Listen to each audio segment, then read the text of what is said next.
Were you the music guy? Were you like, Neal's the singer? Were you singing or just playing guitar? No, mostly guitar, but I would sing a little.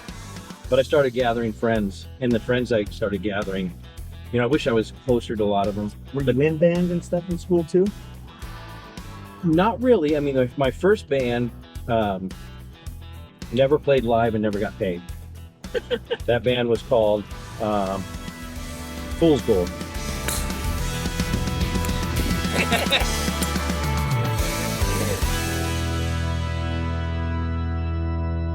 Welcome back, everybody, to Between Shots. As always, I'm your host, Mike Luevano, and I'm joined by one of my favorite musicians, my friends, and my golf partner the other day, Mr. Neal Morgan. Neal, thank you for joining us, man.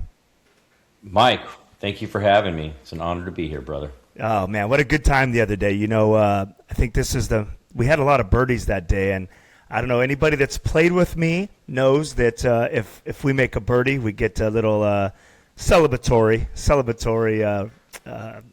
shot of Fireball, and I think we had four or five birdies at least between us. So it was a good time.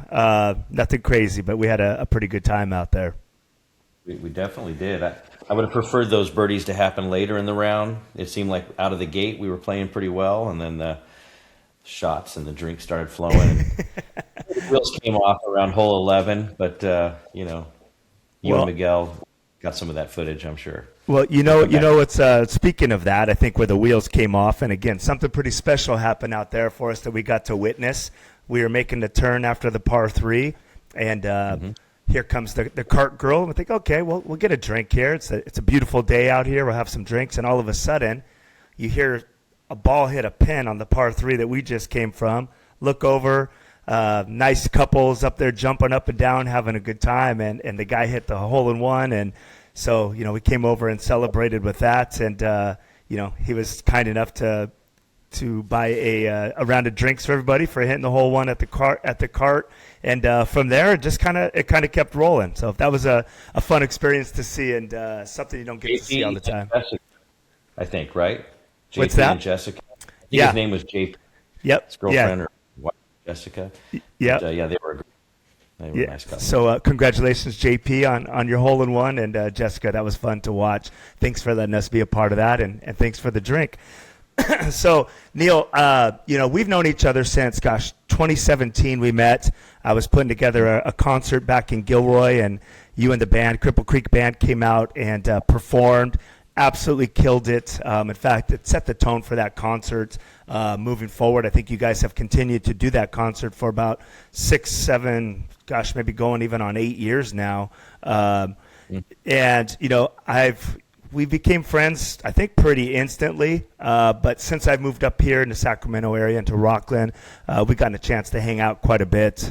Been at your house. I've watched you guys perform. I've gotten to know your family, your extended family. And I still learned so many things about you just in the round of golf. Some of the funny stuff, Charles Manson. I don't think there's any other person I've met that has a personal Charles Manson story that we have in common. But what stood out a lot also was kind of our family relation to music, right? I'm a big music fan. I love all kinds of music. I love listening to live music. I love listening to you guys perform. But as I was saying, my dad had the record collection and DJ'd, and that was really our family game, was Name That Tune. And you were talking about the jukebox industry and doing that and learning guitar. Just interesting how we're about the same age, we're only a few months apart, but how those bonds are there. And we never even really had any idea except that we both enjoy music. My dad only had me every other weekend, Saturday morning from 10 o'clock till Sunday at 4 o'clock, right? Mm-hmm. And my mom played crazy games with him, like the worst things you could do with a custody thing. So it's my dad's weekend. My mom takes me and her boyfriend, we go to San Quentin to visit the brother. And we get into this big cafeteria area, and we go by, and Charles Manson is sitting up, it's kind of like on a second level thing. He's got 2 girls with the tattoos around him. He's sitting up there in this corner, and the guy and the brother walks us up, shakes everyone's hand, says, "Hey, little man, how you doing?" Shook Charles Manson's hand in San Quentin. So, believe it or not, my Charles Manson story is a little different. But to have it, how is this possible that for sharing Charles Manson's stories? That's crazy. My dad was, he was the highest ranking member. So what he would do is he would take the newbie. He deliberately knew when Charles Manson was going to be taking a walk. Deliberately, nonchalantly go, "But Charlie!" Because he'd be out doing his walk. And my dad would do it to him quite a bit.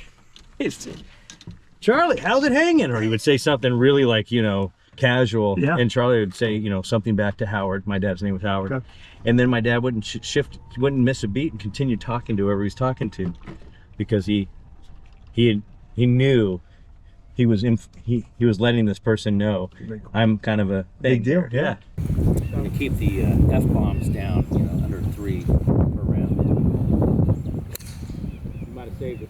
Oh, never met a young man who shaped Charles Manson's hand. Your story, which is probably another podcast topic. Totally. Maybe there's a serial killer focused one that. But yeah, I haven't actually met somebody that met Charles. That was pretty cool. But, in general, though, I think the fact that you hired us and we met 10 plus years ago at that Gilroy event, but you could just tell, we clicked right away. You're easy to get along with anyhow, but you're outgoing, and you're very good at this type of thing. The interacting, asking questions, but then just wherever we go, it seems like you're talking to folks, meeting them. I'll go to say we go to Cata Verdera. I probably if I've been there a handful of times, I don't go around meeting and get to know the marshal, get to know the managers. I mean, you go in there and you shake everybody's hand, you visit with everybody. You're very good at that. So. It wasn't too surprising that we clicked and became sort of friends. We're both sort of outgoing, and I'm glad we started golfing and getting to know each other and learning about our lives and the journey that we're both on, right? No, so for sure. And it's funny. You do. I would say the same thing about you. I think you're very outgoing, and something that I like about you, and I know I do it. You do it so well, and I appreciate it a lot, and more than you think. Is I love you always are introducing me to people. If you know somebody, and I see you do it for other people, if somebody new comes into a group or into a circle, you're the first person to say, "Hey, Mike, this is my friend Rob," or "Hey, this is Chris," and "Hey, Mike works at over here," or "Mike's starting a podcast. Hey, go check it out."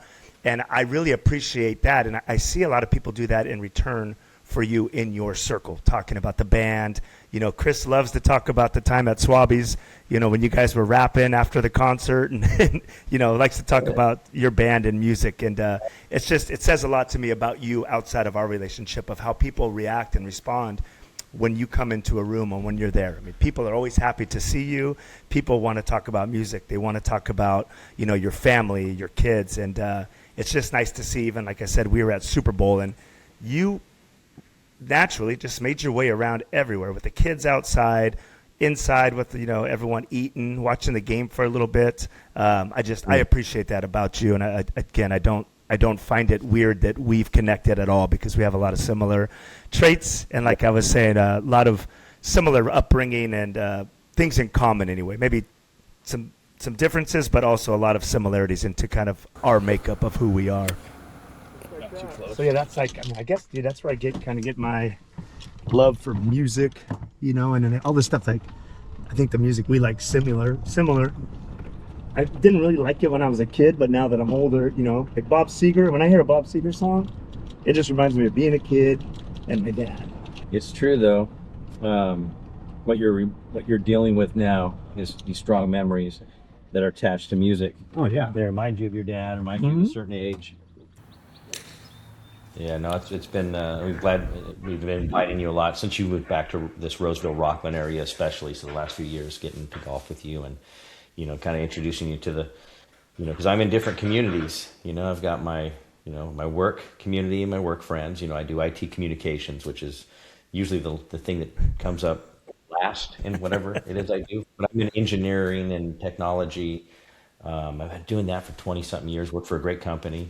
Team SOS is the home for me. I've been there since 2004, and that helps. That primarily pays the bills. Let's face it. but that also gives me freedom to do the stuff on the side, which initially is music. Started off more of a hobby, just an outlet to do something, and then without much intention, it just sort of snowballed from there.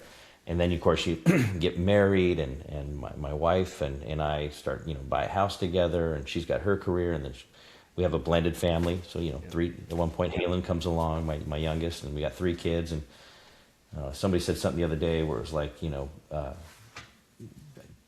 was describing his life, and he was like, yeah, he was in the military. I was in the Air Force too. So, I get out of high school and blink, I'm in the Air Force.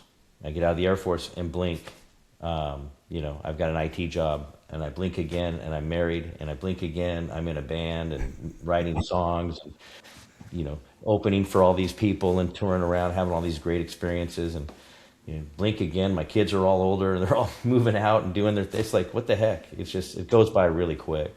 Yeah, And you said something a second ago that stood out to me about music, and it kind of rolled into something. What was the point where it started going from a hobby into more of what you're doing now with the band and writing songs and really performing?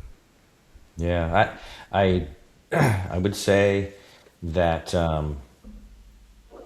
the passion for creating music or just sitting around jamming, right? That had to be fulfilled, because that's all I really did for a long time. Was I would get together with other musicians, not necessarily getting paid, not on a stage or anything, but the campfire stuff, the late at night stuff, where you just sit around jamming and singing songs, and getting with people maybe you met initially. That was really fulfilling. Music was an outlet. I had to do it. I felt passionate about it. High school? Were you the music guy? Were you like Neal's Yeah. the singer? Were you singing or just playing guitar? No, mostly guitar, but I mean, I would sing a little. But I started gathering friends, and the friends I started gathering, I wish I was closer to a lot of them. Were you in band and stuff in school too? Not really. I mean, my first band never played live and never got paid. That band was called Fool's Gold. Shout out to Fool's Gold. Fool's Gold. The only reason why we called ourselves Fool's Gold, it seemed like, I want to give Eric the credit for this, but he had the cover of the album design already done. There was a bear peeing in the river, and down the river there's a guy mining for gold, and he's got urine in his pan, and so we were Fool's Gold, and we thought that was a cool band. That was it. So we were Fool's Gold. Just one show. Not the best name for a band, but anyhow, so it evolved, just to kind of get back to on track. Mostly, there was this, you get with bandmates and stuff, and everybody's kind of got different perspectives and different ages and different backgrounds and things. So when Cripple Creek Band started, going off and running in 2012, I guess. It's a long time, 15 years. I don't know. Where are we at now? 15 years, 13 years. About that, yeah. So, go ahead. They were the ones that were kind of driving, hey, let's do some gigs. I was saying, okay, well, let's find a singer, and eventually, we'll find somebody that can front this band that has what I thought would be a really powerful, good voice. And I will just be the fill-in for now. And in the back of my mind, I was lying to all of them. I was just trying to get through a year of it, and I was just going to tap out. It wasn't my scene. Being out till 2 a.m, 3 a.m, in some cases even later than that, because you're traveling around doing music, and it was a rough go, especially trying to have a family and a real job, and music. So, but that's when those guys, they were pretty excited about the possibility of doing something a little different. Country music's obviously a very popular genre, and there's several different types of country music that you can kind of focus on. Sure. And we did the Cripple Creek Band, which gave us a lane of Americana music, gives us an outlet so we can do some classic rock like the Heartland stuff, and as far as covers go. But ultimately, I think 2013, we said, we sat down and said, let's develop some goals. And the first goal was, well, can we write an album? Can we release songs? And can we write our own stuff, have it produced. Can we do that? And that's when I think, for me, that's when things shifted quite a bit, because I found a lot of fulfillment out of writing music, creating it, being in the studio, and that whole process is a lot of fun for me, at least. That's my favorite thing. I love that. And you know what? I want to get back to the music piece here in a little bit, but you were talking about him and when you got sick and your illness, and so let's pivot to that for a minute. Um, Take me back to the moment you heard the word you had cancer, and what do you remember most about that day? All of it. I mean, there's certainly the moments when the doctor's talking to me that I don't necessarily have. It's a little bit foggy, but it's 3 years this month, actually. I'm looking at what's the date, the 7th. So I think on the 9th or the 10th, 3 years ago. So we're almost on the anniversary. I went in for a scheduled colonoscopy. I had never done one before, and I have no problems mentioning this. So I'm glad you're bringing it up. I've done things now where I've gone to cancer events. I speak about what I've gone through. I've volunteered, by playing songs and my time to benefit all the different types of cancers that are out there. But my story, it's common that men don't typically like to do the colonoscopy. They, even from a young age, it's kind of one of those things. They just dismiss it, and they go one day, in their mind. I know I was just of the mindset, well, when you turn 50, that's when you do it. So that's what I'm going to do. I will tell you that, I'm kind of, I have an overload of information regarding all things colon cancer because of what I've gone through and the different social media groups that I was following and that I was a part of, the emails I get from my oncologist, all the details that you get, and you go from knowing hardly anything about it to, in short order, you become a bit of an expert. So what I will tell you, and what I would share with any friends and family that I have is, go get checked. I don't care if you're 30, 35 even, go get a colonoscopy. It's not that, that's not what everybody makes it out to be. You're out like you're getting your wisdom teeth pulled or something. You really don't know what's going on. You wake up. And what I didn't realize is, that while the technology has advanced and evolved over the years. So nowadays, they're doing the whole colonoscopy. They can see these polyps that are in your different stages of your colon, which has like 4 or 5 different components. But if they get these polyps, they zap them right there and they get rid of them.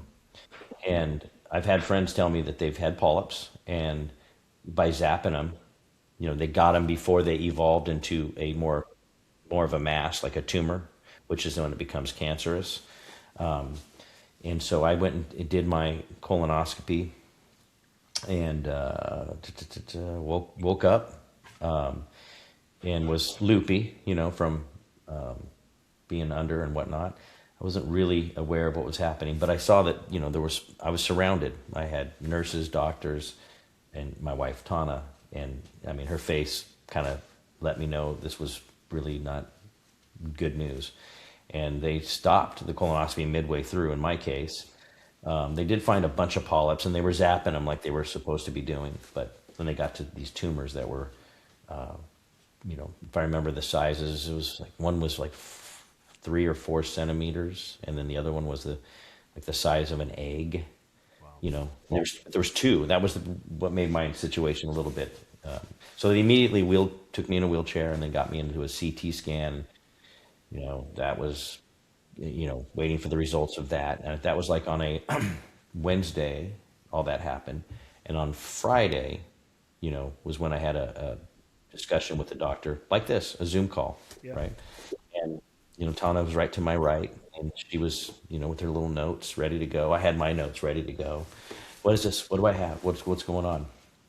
And his doctor, I forget his name. I remember his first name was Nick, because I jokingly called him Saint Nick from that day forward. We got along pretty. He knew me pretty intimately, let's just say. Anyhow, he was very straightforward. He goes, look, your life's going to change forever. And as you knew it before this day, moving forward, you'll have to face things that will change your life forever. And I just couldn't understand, what do you mean? What's happening? So you went through this great medical explanation about how I had tumors in these two different sections of my colon that created so many challenges in how they were going to remove it. They call it a colorectal resection. Very common also if people have IBS and there's all these other digestional. It's funny, this has all been super uncomfortable and really weird for me to talk about 5 years ago. We wouldn't be doing any of this. I would be like, I don't want to hear this. Forget this, mute, I don't want to hear Sure. it. What's made you So I know, change? What's made you change that? well, I want people to know, so there's very, man, if I had just, arguably if I'd gone 5 years sooner, those would not have been tumor size, and they wouldn't have been emitting cancer cells and all of that. So yeah, I that was like 2 weeks later. I was in surgery, and it was like I want a 7, 8, 9 hour surgery, something like that. It was quite a situation. I tried to have a sense of humor through the whole thing and try to have, be positive. That was the key. I mean, because I had many late nights where I dove on the internet and, yeah, just, if I go back in time, I would never, ever have done any of that. Right. I was chatting with strangers, asking questions, felt like I couldn't get answers, who's been there, that could give me some sort of what to expect. Going into the surgery, they told me that that there were 3 outcomes, and this is not necessarily always the case, but for me it was. The three outcomes were one, which they said would be the most common and most likely outcome, which would be a bag. Which, again, been told that was just that took a while to comprehend. The second one was no colon whatsoever. And you can live and function. Your digestive system does all that, and then they explain, you're going to be, when you eat, your travel life and things that you might do for fun, everything's going to be more situated around being near Sure. a place, or whatever. There could even be other further discussions around adult diapers or stuff. I have no idea. Luckily, that didn't happen, so I didn't have to explore that option. And then there was the third option, which was, the least likely, which is that they would be able to reattach, even if it was a small amount of. I think I ended up with like 10 or 15% of my colon overall. 90% was removed. But in my case, I can still function almost entirely normal. The one thing that is a weird side effect, and I've talked to you about this, and it's like when we go golfing, the old me could have, not had no problems doing the birdie juice, having, some fireball or whatever, having fun out on the course. I really have to be careful. And those that are around me, you'll gauge this too. It's like, and you started, I noticing, because you kind of poured less towards the end, and I was like, thank you, because the old me, which was a long time ago, could definitely, put down a few shots and have a few beers, and wouldn't affect me in a way that I would consider where I lost my control. And now it's, of course, one of those weird side effects.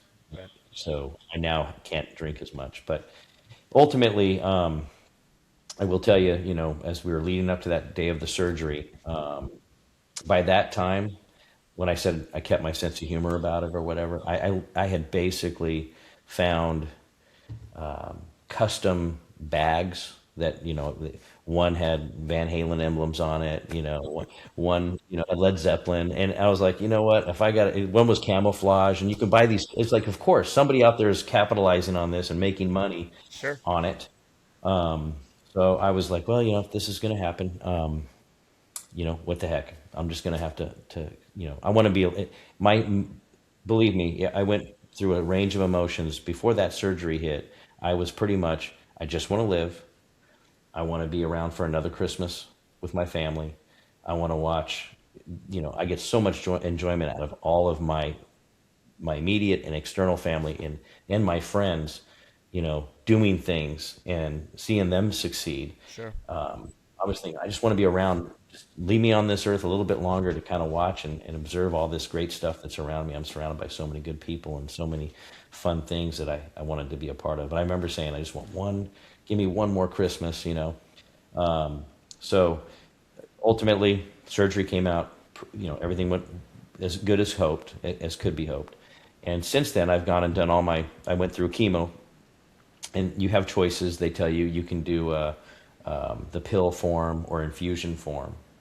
And by the way, totally, it's been a while, but I still remember a lot of these choices and the side effects and things. So, if anybody that's watching this has just flat out somebody in their family, I had there was a period of time where I was literally taking phone calls from people that knew people, and you'd be surprised, those in cancer battles, I was doing that myself. There were people that I didn't know that I had gotten phone numbers from that I was calling, going during that few weeks there when I was in la la land of not knowing what to do. And I was panicked, and got a lot of good advice. And I just really, it just comes down to stick to faith, hope, be strong with your belief, be as happy as you can be, because the negative stuff creeps in. Yep. And that's worst. But if you can keep all that away, I think you can navigate these things. And I did. I went through the whole chemotherapy. I did the pill form. It ended up being about 7 months long. It sucked. There's clearly chemo is not great. I didn't lose my hair or anything like that. I did have some really weird, strange side effects with my hands, which I didn't like because I play guitar, and I was like, oh my gosh, my hands hurt all the time, and I was tired all the time. But you know what? Boom. I got a clean bill of health when that was over, which was November of 2023. And then since then, I was just maybe a month ago, I did my most recent CT scan, and it still remains clean and clear. So I think if I get through this year, and I think I'm 2 years away, then that you can officially say you're cancer free. But right now, yeah, I'm back to normal, the old me, with some minor, shift in like maybe alcohol intake, or I have to be a little bit more careful if I'm traveling, be conscious of things, because you do have to use the restroom. It is something like you want to make sure you're not in an uncomfortable spot, because that does affect me. But it's really important people get checked, and I told you, I've told so many people, don't mess around, get it done. Yep. Well, and what I'm gonna say, I'm glad you're still here. I'm glad you did all of that. But I've and being at your house on Super Bowl, I'm one of those guys that you're talking about, man. I put it off. I went and scheduled it when I got home. I told you I would, and I scheduled it, so it's coming up here. But I've experienced every part of that with friends. I've lost one of my best friend, couple of my best friends. I've had other friends beat it more than once. Colon cancer, breast cancer, liver cancer, and as we get older, and it's anybody. I mean, it's young kids too. I was the COO for a pediatric cancer organization in Gilroy that does amazing things, and you're hearing stories about young kids and 2-year-olds. So it's not just the old people, or at our age group anyway. And Brooklyn's mom, her dad passed away from brain cancer, and never got the chance to meet him. But he would tell stories of hey, I've lived a good life, I've raised my kids, and the hard part about this is seeing these little kids in here going through this that have no idea of even what's going on, and missing their childhood and the fun. Being a kid is supposed to be fun. So I'm glad you're at a point where you're comfortable talking about this kind of stuff, educating people. My friend Susie, she had cancer as well, and she sits on a many boards. She's a big advocate,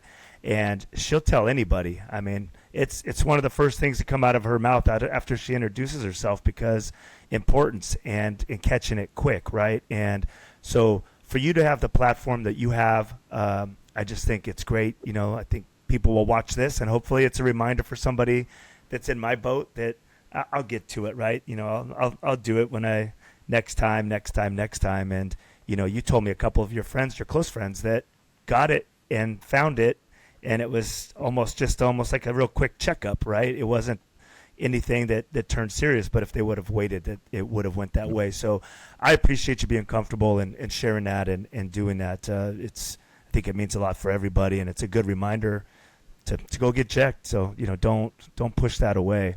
You were talking about your hands and your music, and the side effects of that. that season that happened, what did that strip away from you at that point? Well, sheesh. Let's see. Well, Or what did it I give to you? remember I mean, it might have given you something as well. that's actually a really good point, to be honest. I mean, I definitely look back at, Neil before this and Neil after, and the version of me after is a much better version. I always tried to be present and appreciating what I had, and all those cliches. Be in the moment. Appreciate the important things in life. It's not all about a good credit score and a nice house. There's so much more in life. So I definitely, you know, I learned, and it's not like I'm going to say this and be like over religious or anything, but I found, power in faith and prayer. We were doing it on a regular basis.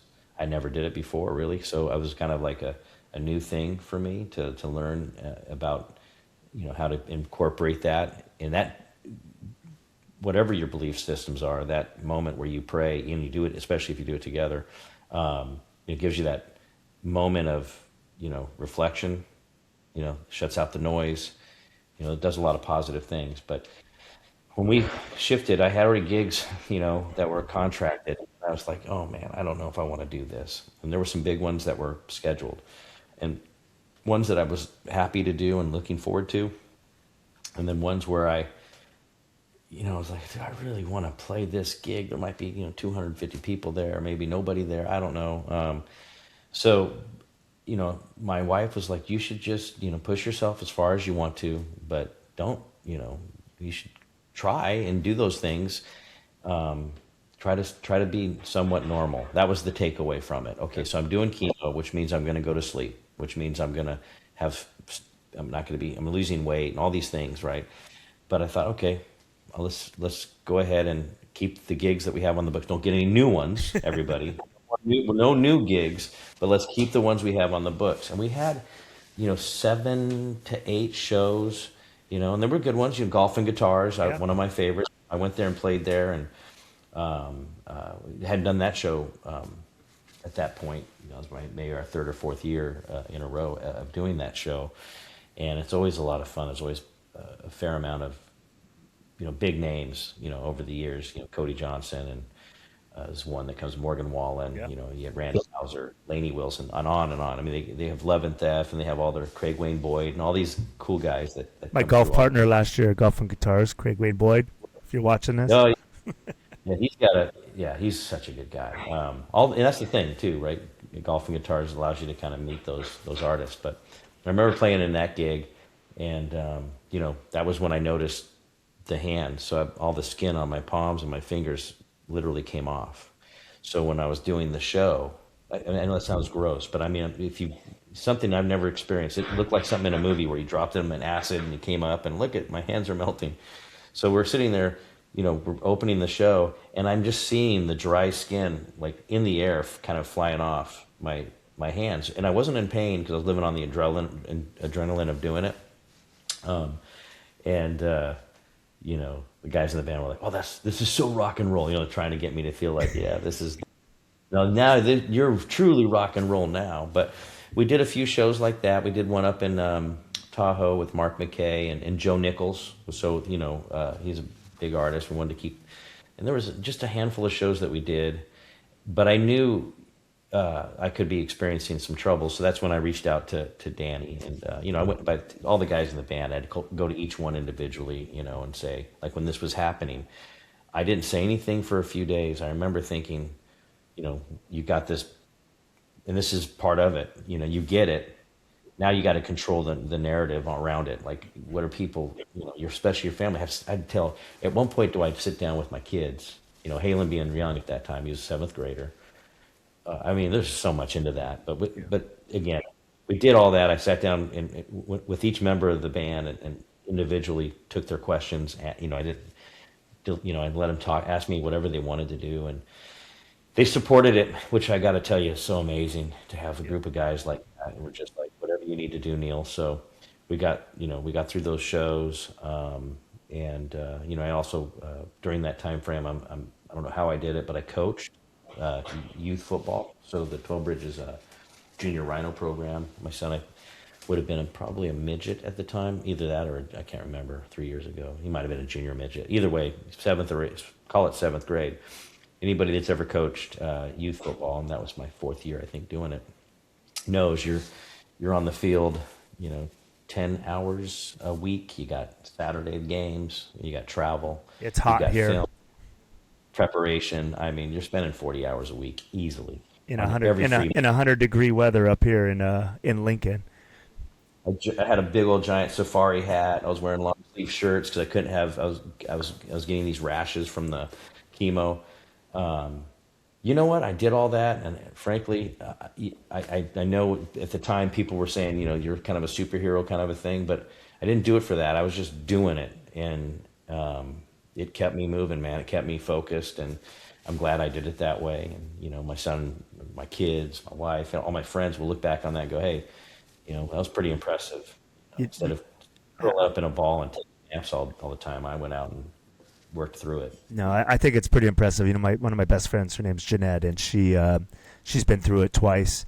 And I don't think people in general realized how bad she had it because she made it look like it was no big deal. She just kept moving on, just like you did. And her daughter was playing field hockey at the time in high school, and she came straight from the hospital after having a double mastectomy, and the first day out went straight to a game and was sitting out in the stands, and just to anybody else like, oh shit, maybe just had a cold. Like she's going through what you're going through, radiation and chemo and all of the things, and just her attitude similar to yours. It's just, hey, well, I'm gonna keep living, I'm gonna be here, and I'm gonna fight, and no sense in sitting back on it. So it really says something. So you say not a superhero, but pretty heroism to a lot of people, at least from my point of view. I feel like you're fighting for yourself, but you're also fighting for everybody else to for them to enjoy you as much as they can. So it says a lot about who you are as a person. You were saying about golf and guitars for a second. Correct me if I'm wrong. I remember the year that this was happening. You were performing. I was in the crowd. I think I was up in the front up there, and you guys were putting money towards a charity. If you correct me if I'm wrong, right? And was it to a cancer foundation that you were raising money and going to? And if so, tell me about that. Well, yeah. In the years previously, we'd always do. St. Jude's was the one I had been primarily working on, and each year that we entered, somebody from the band, it seemed like, was always in. At one point, Travis and I were both in the finals, and I want to say, somewhere between 15 and 20,000 was raised over those years for St. Jude's, and but that particular year I didn't know, but the guys in the band all shifted and gave it to colon cancer, and I think Steve Mendiola, my bass player, I think he got first that year, and I think that might have been $5,000 or something for that. But either way, they didn't tell me they were doing that, and they kind of all of them shifted where they were going to donate their money. So that was kind of really cool of them. Yeah, I remember that being a moment that I remember was a cool moment experience. And I wasn't sure exactly how it went down, but I remember that happened. And what a tournament! The Mortons, they do so much for charity, and that I think that concert's been going on for 15, 20 years probably. Yeah, they do a lot for the community, and Ken has a lot of passion. You can tell he knows. Yep. If he seeks out music that he likes, but he knows. He's trying to get maybe those new. He gets them when they're kind of new and up and coming, and they brings them in, and they have so much fun that gets them back year after year once he gets them on the line.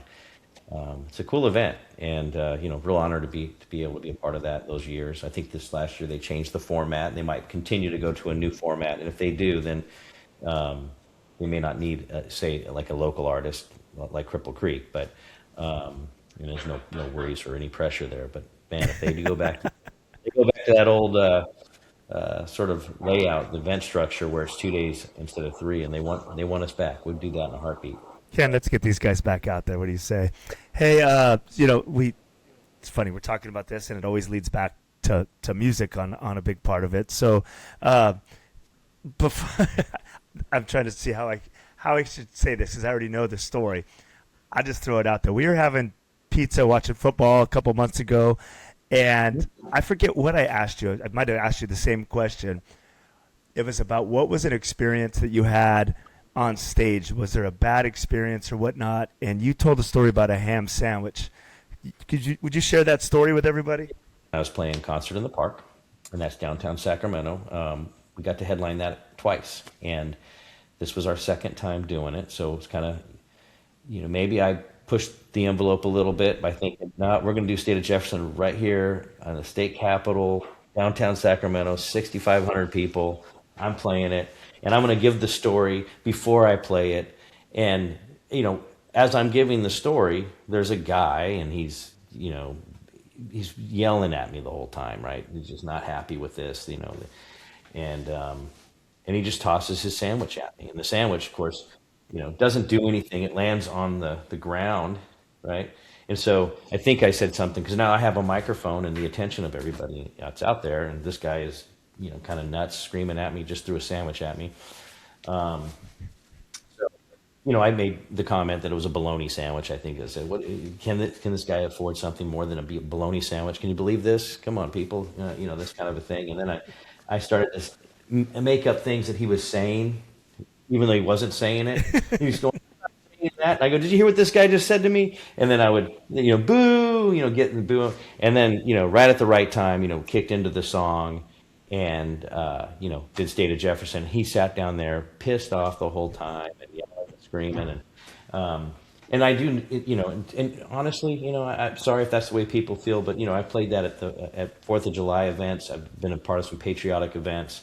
People ask me to play that song, and I do it. And I get emails saying, keep your political views to yourself. And I've been given, the social media, I get beat up, right? The private messages. Heck, I won't even say the name of this venue, but we played at a venue that was great. We had loved it there. I think we sold it out. It was a newer venue, theater.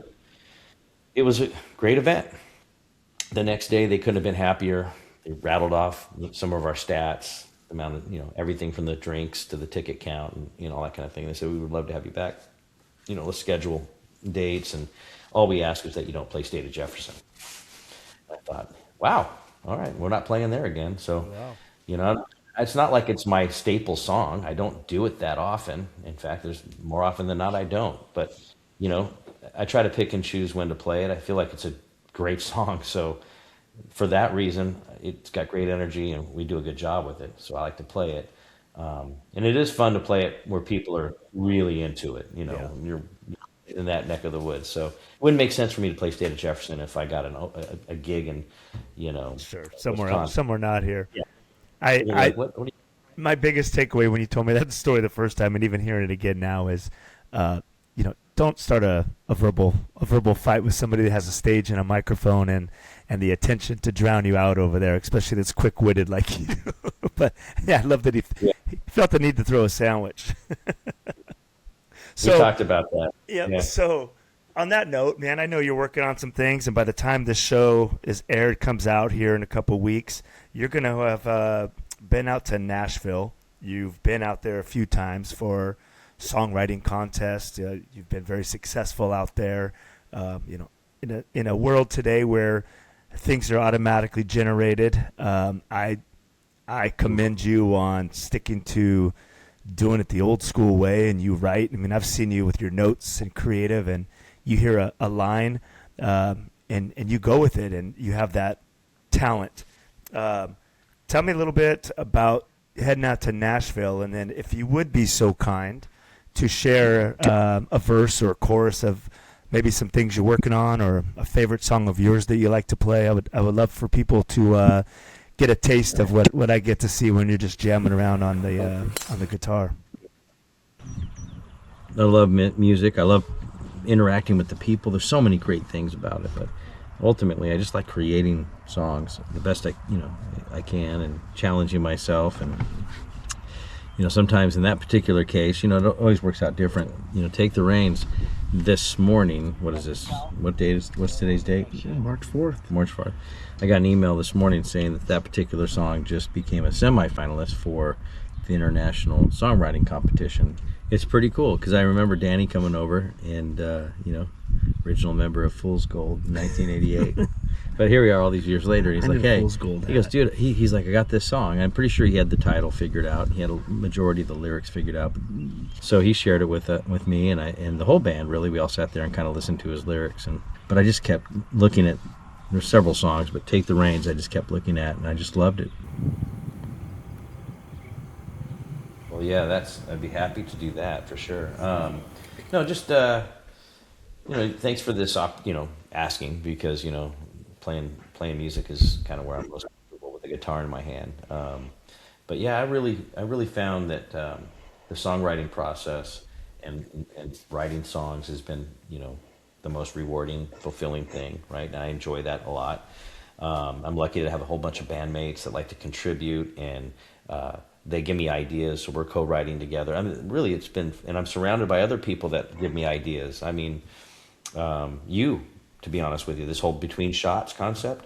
Yep. No, I'm not going to play it right now because I'm really early on, but I believe I have something you're going to love, and I'll send it to you here I love it. in the next week or two. But I've got a song completed called Between Shots, and it meets it's meeting my expectations, so I feel like, okay, now we'll start layering in some other instrumentation to it, and we'll see what you think of it. We're excited to hear it.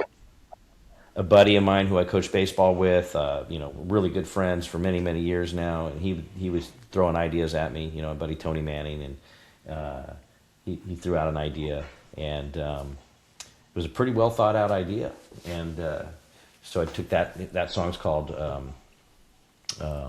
What Comes With You, and that song made it to the top 50 in the American Songwriter Competition in 2025. Wow. Cold in California, which I wrote with Steve Mandiola. That one made it in the top 25 in the wide open country category. So it's a subcategory specific to country within American Songwriter. It's actually a major competition, and we were listed right beside Jeffrey Steele. So if you don't know anything about Jeffrey Steele, might look him up. Wrote songs for Montgomery Gentry and Rascal Flatts, and I think he's got like 15 number ones. So he's doing all right. Incredible. He's got stuff going on. And to have his song next to mine on the list was super. I don't know. I felt a little like, oh man, I'm out of my league here. But at the same time, I felt this validates me a little bit more than used to. Then we have Danny and I wrote a song that made it to the International Songwriting Competition semifinals earlier this week, and it's going to be our first single. It's in a while. Cripple Creek Band. Our last release was Last of the Dying Breed, which was a full album. Nobody really does that stuff anymore, so we're probably just going to do I don't know. We'll see what happens, but we definitely have 2 singles we're releasing this year, and the first one's going to be called Take the Reins. And that'll be, if it's okay, I'll transition to that when I'll do a verse and a chorus of that. Okay. Okay, do we have any Michaels out there? Do we have any Michaels? Okay, good. All right, okay, good. Then we got our mic check completed. I saw that on American Idol here. I'm still watching the show.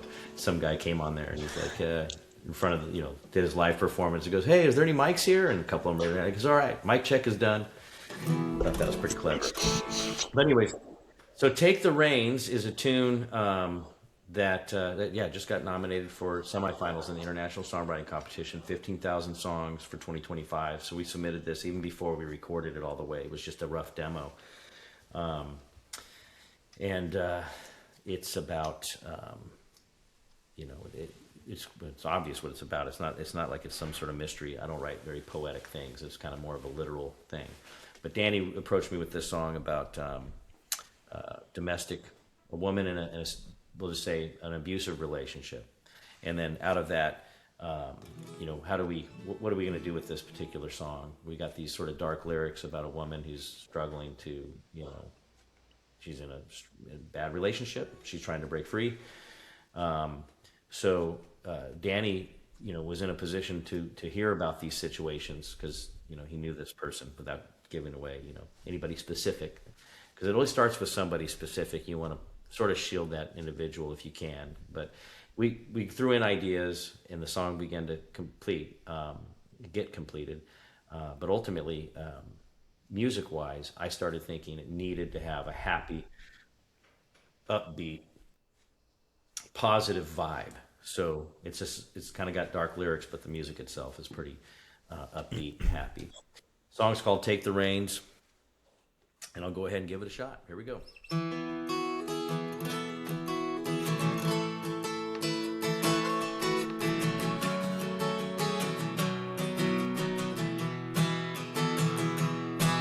I can see you've been crying, and I can see you're in pain. You keep saying things are gonna be okay, and this time he'll change. I see the makeup on your bruises, in the scarf hiding your neck. Your eyes are filled with sorrow, and your heart filled with regret. Now we've all made bad choices, hell, I made 2 or 3 today. But to make a mistake in the choice of your mate hurts in a different kind of way. You gotta move on, you gotta get free. Oh, you gotta get back to the girl you used to be. 'Cause you can't outrun your troubles, there ain't a road that long. There's no blame or shame in a good thing turned out to go so wrong. Well, there's a path that lies before you, and there's 2 ways it can go. You can take the pain or take the reins, right on down the road. There you go, verse and a chorus. I love that song, man. Yeah, I dig it too. So that'll be the new single, and that's probably by the time this podcast airs, it'll probably be right about the same time that single's being released. Coming out. Yeah. Oh, that's good. That's exciting, man. I love that. I love everything about it. And again, you're amazing at writing those and getting people bought in. You can feel that thing even through this screen right here. I've heard you sing it in person and mess around with it. Did you say you have another one for us here? I do actually. So, okay, I'll play this one. I could do so many different things. That's the thing. This is my favorite. My favorite thing to do really is to sit around and play these original songs. Set this one up for us here. This one's called "I Hear the Music," and it's on the originally on a Bonafide album, which came out in 2017 or 18. It was a finalist in the Music for the Cause competition, and it was the finalist in the USA Songwriting competition, which means nothing to anybody on the street, but hey, it gives me something. I was close to the winner, but I was a finalist. Either way, I got the opportunity to go to the listening room in Nashville. Wow. And I got to perform. And this place is you just mentioned Craig Wayne Boyd. Well, he was there, I think, this last week, if you follow him on social media. Yep. And he was just, gushing over what a thrill it was to play there. It really is sort of the place to be if you are, if you're striving to be a songwriter or whatever. Of course, I got the opportunity, so I got invited to play there, flew out to Nashville and did my 4 songs. And I, as always, didn't really enjoy it or marinate in how great the moments were. I was just, how do I get out of this? I can get back on Broadway so I can go have fun, because I'm in Nashville and I got all these friends and family in town who came to see me. But no, luckily Tana, my wife, I think she was her phone that gave me these videos, but luckily somebody recorded it, so I have it like forever. But it's on the Cripple Creek Band YouTube page, and you can go see it. The song that a couple of them went over really well, but this one, I think a gal named Karen, who put the event together, came up to me and she was like almost teary-eyed, and she just said this song really connected with me. And it's called "I Hear the Music." The idea behind this song is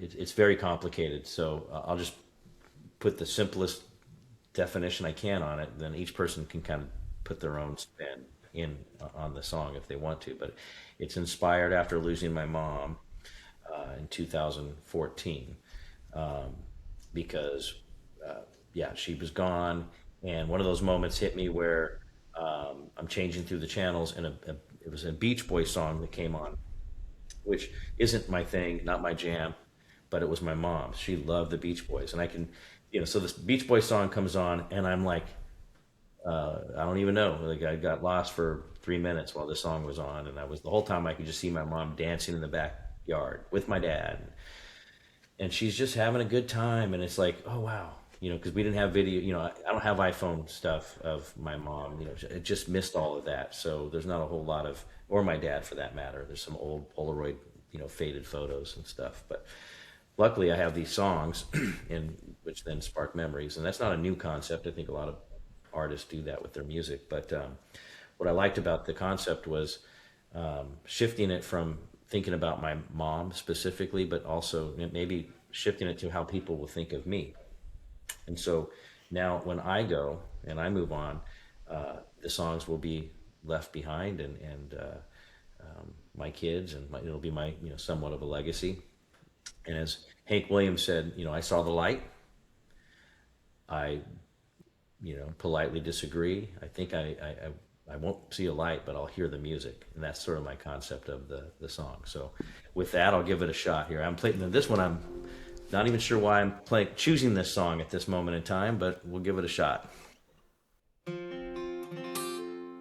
When it's over, some people see the light. I hear the music. We're all passing through this life. I hear the music. We all love and we all cry. Screwed it up again. Let me do it one more time. I promise I'll get it. Take your time. Okay, here we go. Ready? And click. Take two. When it's over, some people see the light. I hear the music. We're all passing through this life. I hear the music. We all love and we all cry. I hear the music. When I say my last goodbyes, when it happens, if it's sudden or I get sick, I'll be smiling. When the last breath hits my lips, when I'm gone, you can hear me if you try.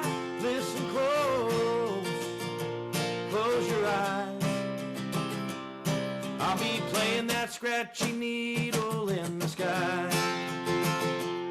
When it's over, some people see the light. I hear the music.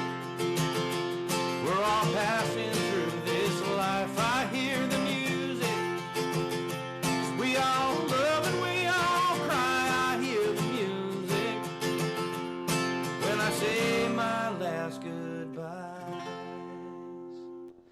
Another song with, kind of a deeper meaning lyrically, but I try to put a celebration of music to it so that it's not sad, but more of a, don't be afraid of it. It's going to happen. Just embrace it. I've shared that song with many friends, many people. I've listened to it myself. Just came from a funeral last weekend, and as you're playing it, I've heard it many times, but it still is one of those songs that just, it hits. So I hope somebody hears, like you said, I hope somebody hears that and makes them smile and have good memories of anybody they've lost that has gone through that. So I appreciate you playing that. That one was written really quickly, and it was all lyrics first, because people always ask, is it music? Is it lyrics? Right. It's actually every bit of both. I'm all over the place. There's no real thought process, but that one was all lyrics.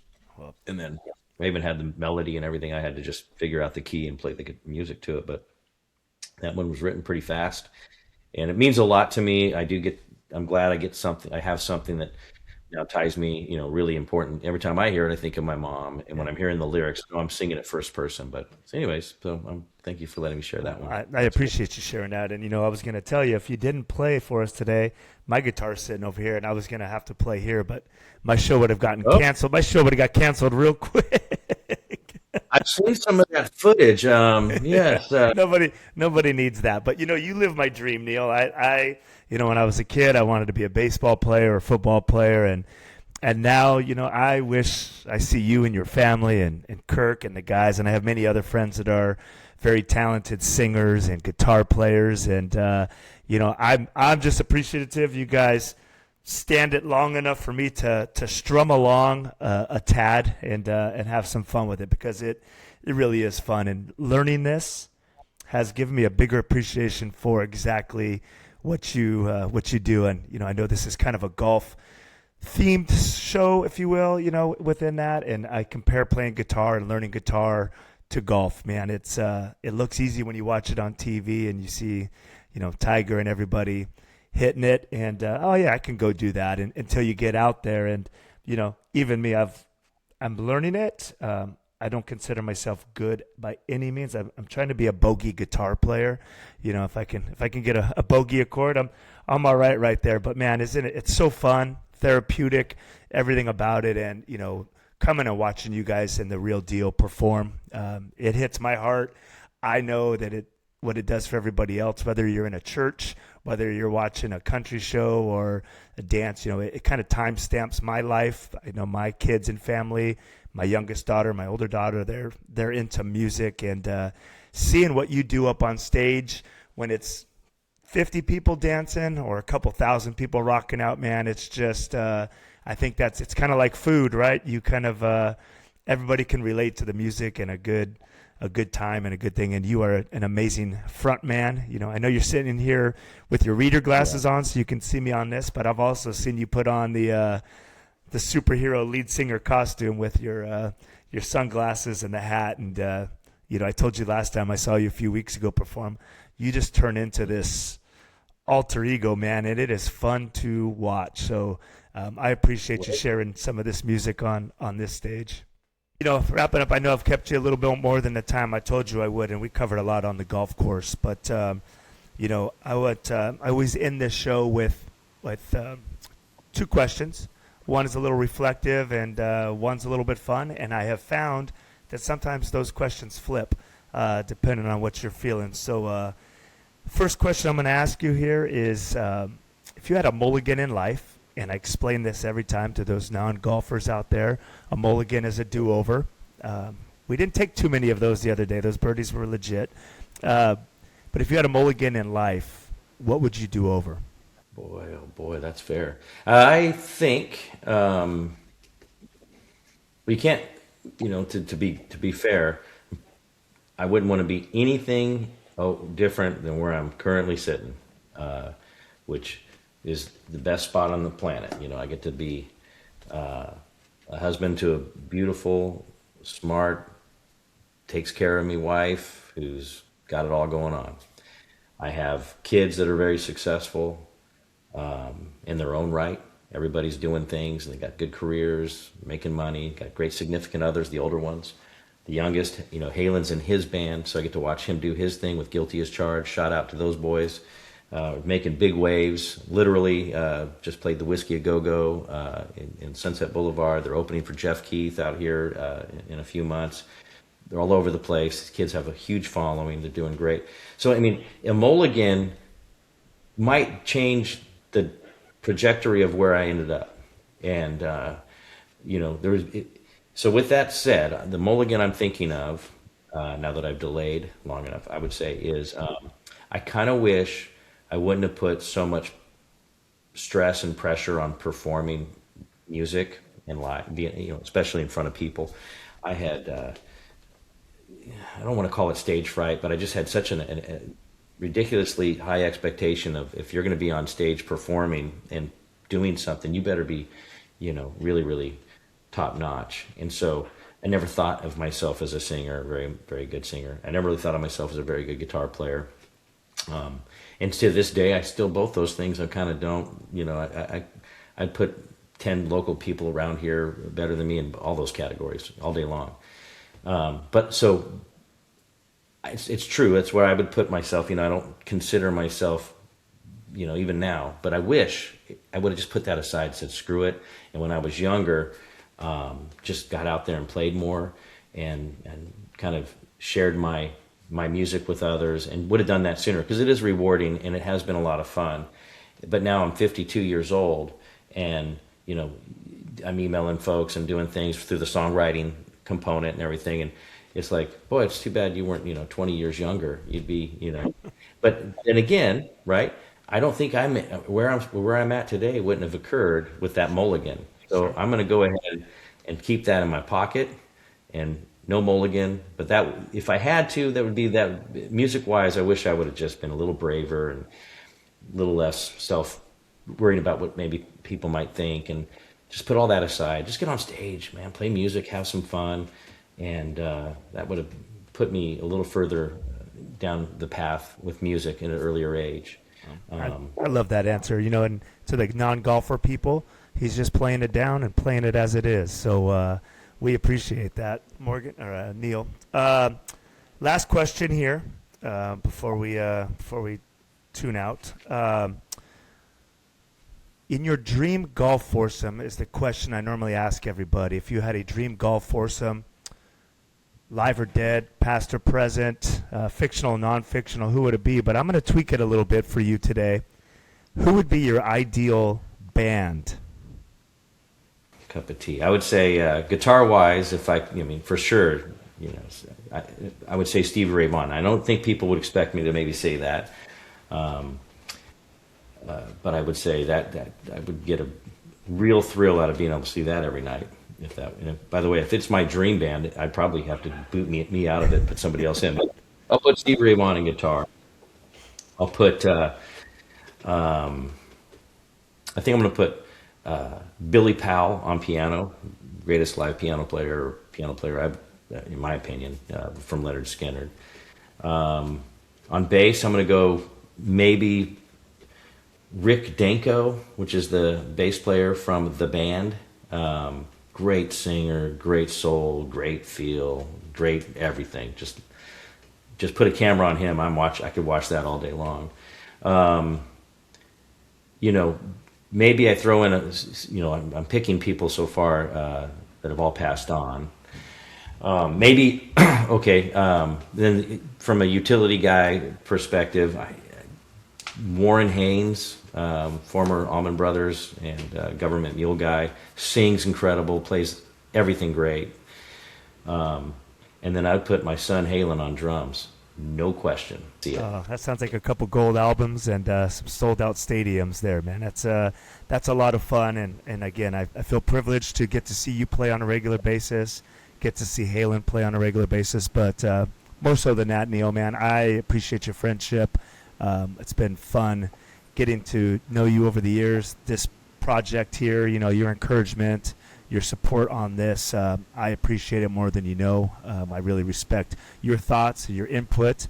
For those of you that don't know, the lead-in music to this is Cripple Creek music that Neal provided for us.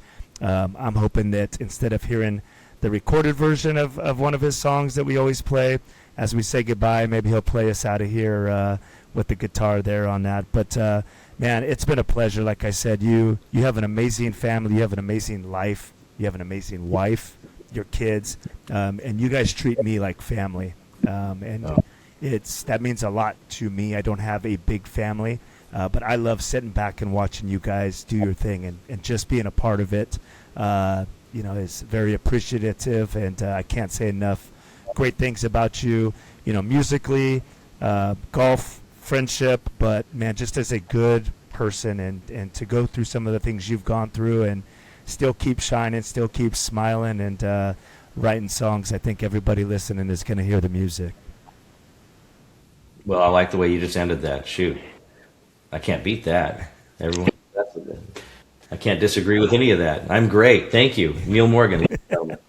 Well, Dude, thank you so much. Hey, and honestly, the golf is fantastic, right? I love getting out there and playing golf with you. It's been fantastic over these last handful of years to get closer and hang out. And my family does love you, everybody, and you're so easy to get along with. And it's great to have a wingman now because I can go see Kirk play music or go see my kids or whatever. It's nice to you enjoy it as much as I do. It's like, well, let's get out and let's go watch some music, have a beer or two. I'm real happy with where things are in life. Blessed to have a wonderful family. Gosh, Jaden and Cameron, got to give them a shout out. My wife Tana, and Halen, of course, and everybody that that supports me in what I do. My hope is that I don't lose that fire. As I get older, just keep chipping away, writing music and creating songs that people might somewhat listen to, might connect to. That's my goal. I'm just going to keep on keeping on. Well, I love it, and I wish you the best of luck in Nashville. And why don't you play us out of here with something? All right, let's give you a little. How about something a little more upbeat, maybe a little more fun? All right, let's Thanks do. A lot, everybody. Go ahead, Neal.